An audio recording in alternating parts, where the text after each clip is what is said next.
as a college student, my roommates and I were always trying to think about how to make extra money. And one of the upperclassmen, I remember he told me, I'm tutoring this high school kid and they're paying me $60 an hour. I was like, wow, $60 an hour. It was like 3 or 4x what you could make at these other on-campus jobs. So I decided to try doing it myself. I started tutoring high school kids just in like math and science and things like that. And it paid really well. And so my roommate and I at the time, we were starting to just brainstorm, like, why don't we start a little tutoring company and help high school kids and their parents match with basically university students at the university where I was going to school. And so we got that going. We got maybe 10, 20 of our fellow students kind of connected in. And then we said, all right, let's make a website for this to connect even more people, maybe to try to expand it to other schools. We didn't really know this at the time, but we were kind of making an online marketplace like Airbnb but for tutoring. We were trying to take like a 10% fee by matching these people. And we were basically trying to do all the payments through our website. And what would happen often is they would meet the tutor and they'd do initially the first payment, but then afterwards they'd start paying them under the table.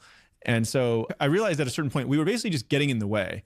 They wanted us to just match them, but they didn't want us to be the whole billing apparatus. It was a much more of like a local repeat business, in-person business. And so for years and years, I struggled with that. So I eventually realized this thing isn't working. I need to go get a quote unquote real job. I was about to shut down the tutoring site and I was like feeling a lot of pain about that because like, well, I don't know, there are still like 5,000, 10,000 people every month who are kind of looking at this thing and using it. So I was like, what if I were just to put everything on autopilot? We're not going to be involved in any of the payments. There's no customer support. This is literally just going to be a directory, like a tutoring directory. And you can contact these tutors. You can pay them however you want. And I'm just going to try to make it like a free thing. Maybe I'll put up some ads. And so I basically had like a week before I was starting my new job. I got rid of all the payments.